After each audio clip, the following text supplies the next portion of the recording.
Bom dia. Comissão da UEMA afirma que vestibular não será anulado. Prefeito de Anajatuba retorna ao presídio de Pedrinhas. No estúdio vamos falar sobre os efeitos da crise e como deixar as contas em dia. E mais futebol e o último treino do Sampaio antes da viagem para enfrentar o Bragantino. Hoje é 12 de novembro de 2015 e o Bom Dia Maranhão já está no ar.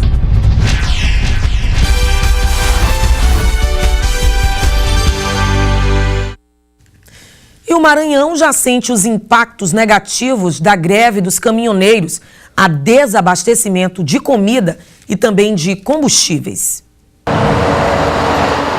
Carga pesada no ano de 2015 para quem trabalha nas estradas. É a segunda greve dos caminhoneiros, que foram convocados pelo Comando Nacional do Transportes para a realização de protestos pelas rodovias do país. Na última terça-feira, as manifestações aconteceram em 14 estados com bloqueio de rodovias. Os caminhoneiros pedem aumento no valor do frete e reclamam a alta nos impostos e nos preços de combustíveis. O movimento não tem adesão total, mas já preocupa comerciantes da região. Em Imperatriz, este empresário do ramo de produtos para a agropecuária começou a sentir a baixa no estoque e aguarda a chegada de cargas que ficaram presas em bloqueios nas rodovias do Rio Grande do Norte e São Paulo.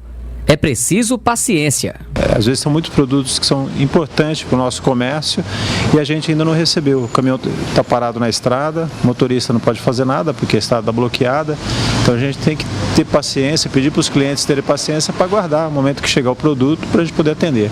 A paralisação do transporte já afeta a chegada de combustíveis em várias regiões do país. O empresário fala de outros setores que podem ser atingidos com a greve dos caminhoneiros. Com todo esse manifesto que vem ocorrendo em diversas regiões do país, os alimentos como verduras e legumes se estragam facilmente nas estradas devido à paralisação.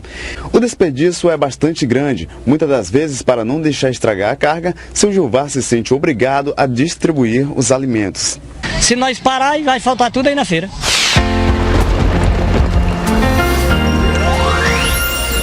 Uma grande massa de ar seco predomina e garante um dia de sol e tempo firme na maior parte do Nordeste. No oeste e norte do Maranhão, as pancadas de chuva são esperadas entre a tarde e a noite. Em Barreirinhas, Barcabal e Itapé-Curumirim, a máxima prevista é de 33 graus. Em Balsas, 39 e Imperatriz, 40 graus. Caxias, 38 e em São Luís os termômetros devem oscilar entre 25 e 32 graus. E o prefeito de Anajatuba, Helder Lopes Aragão, voltou para o pavilhão especial da penitenciária de Pedrinhas. Vamos ao vivo saber mais sobre o assunto com o repórter Eduardo Ericeira. O Eduardo, fala pra gente, foi realizado algum procedimento antes dessa transferência? Muito bom dia. Pois é, muito bom dia, Eliane, bom dia a todos que acompanham o Bom Dia Maranhão. Segundo informações que foram repassadas pela assessoria de comunicação do Corpo de Bombeiros, como você disse, o prefeito de Anajatuba, Helder Aragão, ele deixou o quartel do Comando-Geral do Corpo de Bombeiros na tarde de ontem, que fica ali na área Itaquibacanga, e passou sim por procedimento. Ele foi levado ao Instituto Médico Legal, onde passou por exame de corpo de delito e em seguida encaminhado ao Complexo Penitenciário de Pedrinhas. Helder Aragão foi preso pela Polícia Federal no mês passado por desvios de recursos públicos. Na ordem aí, segundo a Polícia Federal informou em coletiva à imprensa, de aproximadamente 15 milhões de reais. Ele havia recebido direito de prisão especial por decisão do desembargador Jamil Gedeon do Tribunal de Justiça do Maranhão. Agora os advogados de defesa do prefeito de Anajatuba, Helder Aragão, lutam para tentar reverter a situação. É com você, Eliane. Obrigada pelas informações, Eduardo. Bom dia, bom trabalho para você. E agora a gente fala sobre a fraude no vestibular da UEMA. 4 homens já foram presos, eles foram presos em Itapé-Curumirim e também confessaram o crime. O caso foi registrado na cidade de Itapé-Curumirim, no segundo dia do seletivo em que foram aplicadas as provas de matérias específicas e mais a redação. Os 4 acusados confessaram logo após serem flagrados em atitudes suspeitas, que teriam cada um recebido a quantia de R$5 mil do candidato que seria beneficiado. A ação, que frustrou a fraude, contou com o apoio das polícias civil e militar. Prontamente a polícia agiu, eles foram presos, estão sendo investigados E isso reforça, né, o que a gente já disse anteriormente, os nossos mecanismos de segurança, né, que faz com que a gente assegure com toda a convicção que o processo está preservado e segue normalmente. A Universidade Estadual do Maranhão ainda aguarda mais informações que estão sendo apuradas pela polícia. O caso já está na Superintendência Estadual de Investigações Criminais, onde lá será dado continuidade aos trabalhos. Assim que foi descoberta essa tentativa de fraude, o candidato identificado como Presley Costa Silva, que seria beneficiado com as informações repassadas pelo grupo, foi automaticamente desclassificado do seletivo. De acordo com a presidente da comissão do PAS, o episódio não põe em risco a lisura do processo. Candidatos podem ficar tranquilos. O processo segue, nós vamos publicar dentro dos próximos 15 dias uma lista com o nome daqueles candidatos que estão no quadro das vagas, que terão a sua prova analítico-discursiva e a produção textual corrigida. Então, na primeira quinzena de janeiro, nós divulgaremos o resultado final. Que bom que não compromete aí a lisura do processo seletivo e as pessoas que já fizeram o vestibular da UEMA vão poder seguir aí esperando pelo resultado final. E olha, a seguir nós vamos falar sobre as soluções para quitar débitos diante de toda essa crise econômica. Agora são 7h40, o Bom Dia Maranhão volta já.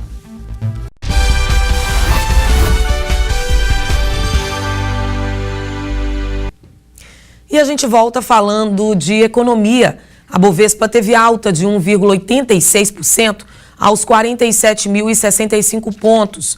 No mercado de câmbio, o dólar comercial teve queda de 0,58% e vale R$ 3,77. O peso teve alta de 0,43%, cotado a 39 centavos. O euro também teve alta de 0,54% e vale R$ 4,03. E a crise vem afetando o turismo. A venda de passagens e pacotes desabou nos últimos meses. Para o período de férias, as agências de viagens pretendem recuperar o faturamento e investem em divulgação de destinos nacionais. Nesta agência, o número de pacotes de viagens caiu em 50% à venda. Isso de janeiro para cá. Não tem sido um ano fácil. E aí, para driblar a crise, é necessário alternativas. Ainda mais nesse período de fim de ano. É quando, tradicionalmente, aumenta a procura pelas viagens, por conta das festas de Natal e Réveillon. Esse proprietário de agência revela que orienta as pessoas a curtirem as festas no Brasil mesmo. Uma boa dica é o litoral do Nordeste. Bons roteiros de viagens e por preços bem mais acessíveis. Fortaleza, Recife, aquela parte ali tem o Beto Carreiro também, que as pessoas estão procurando muito para descansar. Tem Gramado, né, que está em alta também. Tem coisa ainda que a gente pode garimpar e o cliente ainda fazer a sua viagem. Se é para pensar em um destino fora do Brasil, nada de Europa ou Estados Unidos. O euro e o dólar estão super valorizados em comparação ao real, a não ser que a pessoa tenha uma renda extra. Mas se o desejo é viajar para fora do Brasil, há outros destinos interessantes e não tão caros, como Chile e Argentina. Primeiro pela beleza desses dois países, que oferece um turismo maravilhoso, mas também pela questão da moeda, né? Que vamos dizer que está 1 por 1. Em alta também estão os cruzeiros, para quem prefere passar o Réveillon em alto mar. Mas as pessoas que fizerem essa opção devem ter pressa, por conta do valor da moeda internacional. Os cruzeiros, todas as companhias de navios começam a chegar a partir do dia 23 aqui no Brasil, e o dólar para essas companhias, algumas companhias, não todas, estão 2,99. Então as pessoas têm que correr para fazer suas reservas, que a gente está aí para não desanimar. E não tem como não falar da crise, né? Em época de crise, as dívidas têm tirado o sono de muitos maranhenses. Para tentar fugir do endividamento, muitos estão optando por fazer empréstimos.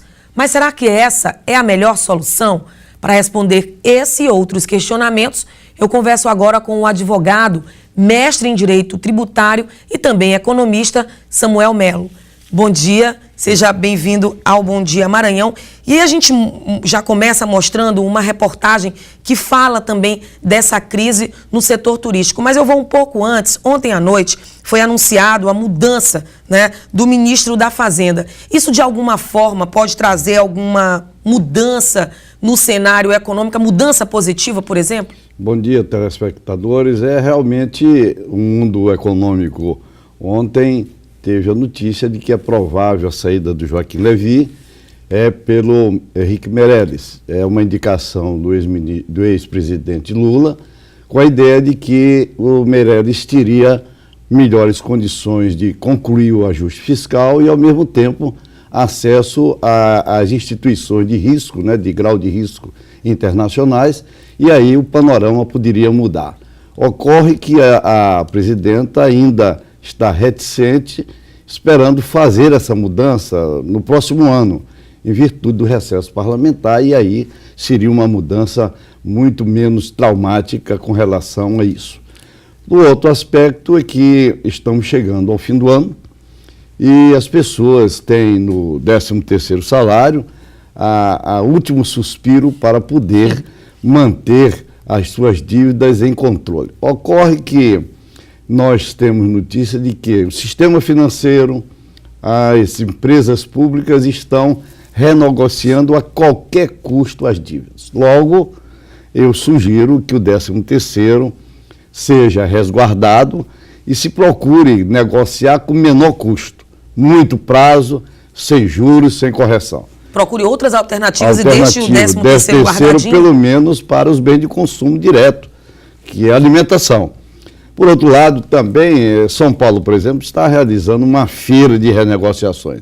Por exemplo, a empresa de fornecimento de energia elétrica, né, está dando prazo de até 36 meses, com uma redução de 80% da dívida. Logo, é uma precaução, uma prudência para os maranhenses que procurem o sistema financeiro, porque se utilizar o 13º e tiver o seu nome limpo, vai o consumismo ocorrer, porque a tendência nessa época é dar presentes. Então, eu sugiro que se faça a renegociação da dívida e se mantenha em equilíbrio o custo com relação à compra de presentes, etc. E aí o senhor falou do 13º salário, um outro ponto também interessante é com relação ao empréstimo.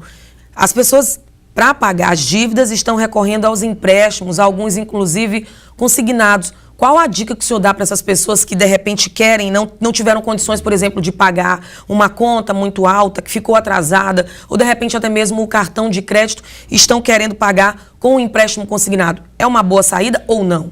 É verdade. O sistema financeiro, eu diria, você ao entrar no banco, suspirou, já está pagando R$1.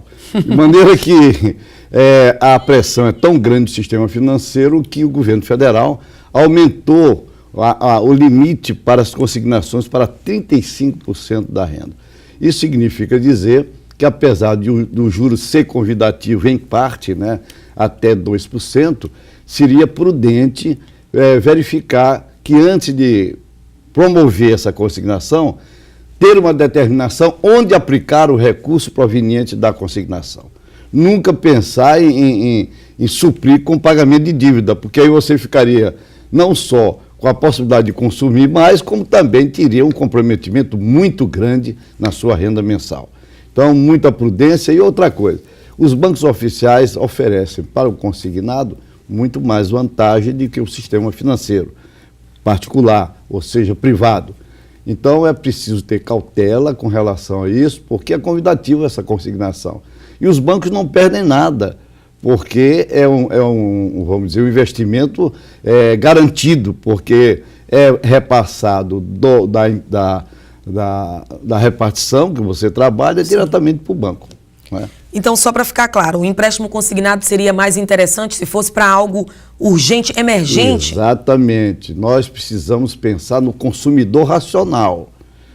Economia é a ciência da escassez. Logo, sendo a ciência da escassez, nós temos que ter cuidado em dar prioridade, principalmente porque vamos ter antecipadamente o pagamento das matrículas, que é fundamental. Os colégios, a rede de ensino cobra imediatamente, antecipado, a matrícula para 2016. Então você vai ter logo de imediato despesa com livro, caderno, material escolar, e isso é prioridade. Então, entre pagar integralmente uma dívida, tente renegociar com o menor custo possível, para que sobre recurso para despesas inadiáveis. E aí o senhor fala de renegociar dívidas, a gente também acaba falando do cartão de crédito, que é um grande vilão. Qual a dica que o senhor dá também com relação ao cartão de crédito? A gente já sabe que é uma furada, por exemplo, o pagamento do mínimo. Isso daí a gente sabe que não pode. Mas para quem está com o cartão estourado e que ainda tem que pagar, o cartão já venceu, qual a dica que o senhor pode dar para essas pessoas? A primeira dica é parar de comprar. Essa é a primeira. Imediatamente. Imediatamente. Essa é a primeira providência mais prudente. A segunda, renegociar esse cartão de crédito. E evitar ter 2, 3 cartões de crédito, porque aí você não tem como suprir. Quebra 2 cartões e deixa só um. Conscientize de que você está diante de uma crise que não é somente sua. É a crise no sistema industrial, é uma crise no comércio, é crise na indústria. Então nós precisamos conviver com esse processo, que eu espero ser transitório, e buscar alternativas de maior tempo, maior prazo para pagamento das suas dívidas. E aconselho, resguarde o 13º salário. Eu optaria em ter o 13º salário recebido integralmente, porque se você receber 50% agora, até o dia 30 de novembro, e receber a outra parcela até 22 de dezembro, o que vai acontecer? Você vai gastar de imediato os 50%, ainda vai comprometer o restante, o consumismo, né? O consumismo. Então, muito cuidado, porque a situação não é fácil. Eu não gosto da expressão de crise, mas, enfim, vamos esperar que as empresas paguem o salário dos seus funcionários e que o setor público garanta o pagamento do 13º salário, porque se não fizer, o que vai ser de grande repercussão é no comércio. Porque se a crise está instalada, se você não tiver o recebimento do 13º salário por parte das prefeituras municipais, nós teremos realmente muita dificuldade no comércio. A gente tem recebido muitas reclamações, as pessoas ligam, inclusive, falando de que já se espalhou aí nas redes sociais, de que é para que essas pessoas retirem tudo que elas têm guardado na caderneta de poupança, por exemplo, porque todo o dinheiro pode ser confiscado. Alguns assuntos que chegam até a nossa redação. Eu queria que o senhor falasse sobre isso e falasse também dessa crise. O senhor falou a palavra transitória, mas a expectativa é de que o ano que vem, o ano de 2016, essa crise permaneça. Eu espero que, com a mudança do ministro, nós tenhamos alternativas que possam minorar. Eu não diria que esse período transitório seja de 1 ano. A perspectiva é que seja no mínimo de 5 anos. Mas, enfim, se nós tivermos medidas com menos incidência tributária, por exemplo, a CPMF, ela não pode alcançar, vamos dizer, todos. Nós precisamos ter uma faixa de exclusão. Por exemplo, para mim receber o meu salário, eu tenho que pagar a CPMF. Então, quem tem movimentação financeira alta é que deve pagar a CPMF. Aqueles que têm apenas o seu salário e as despesas, vamos dizer, domésticas, não tem por que pagar a CPMF. Então, está faltando racionalidade na aplicação do tributo sob o ponto de vista de justiça social.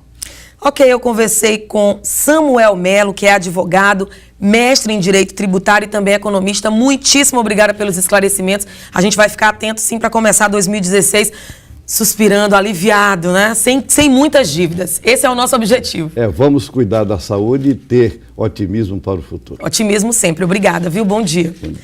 E daqui a pouco a gente fala de futebol e o último treino do Sampaio antes da viagem para enfrentar o Bragantino. Agora são 7 horas e 55 minutos. Eu volto já.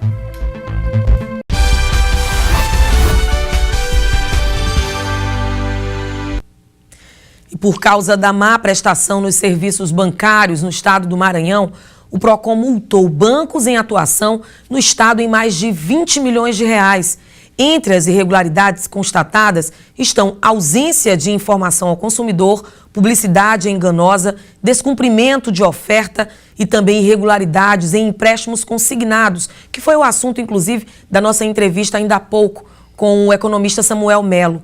Entre os multados estão o Banco do Brasil, Santander, BMG e vários outros. Se você quer saber mais, daqui a pouco a lista completa vai estar no nosso portal idifusora.com. E agora a gente fala de futebol. O Sampaio garantiu 3 pontos em cima do Atlético Goianiense pela 35ª rodada do Brasileiro e continua na briga pelo acesso ao G4 com 57 pontos. A equipe treinou na tarde da última quarta-feira aqui na capital. Rumo a São Paulo para enfrentar o Bragantino, jogadores pareciam mais descontraídos. Nem de longe lembra o clima de tensão compartilhado entre o grupo desde o empate com o Oeste no último final de semana, para desgosto da torcida. A vitória em cima do Atlético Goianiense trouxe um ar de alívio, mas o time sabe que mais do que nunca é preciso manter o foco. Sabemos que sábado é um jogo complicado, de confronto direto contra o Bragantino, que acho que quem perder dá adeus ao acesso, fica muito difícil a situação. Então a gente vai focado, sabendo que tem que fazer o dever fora de casa, que é buscar os 3 pontos. O empate também não interessa a gente. Em 35 jogos, o Sampaio contabiliza 8 derrotas e muitos empates. Mas nesta terça-feira, o resultado foi bem diferente. O tricolor maranhense venceu por 2-0 o Atlético Goianiense. O primeiro gol do confronto foi feito por Valber.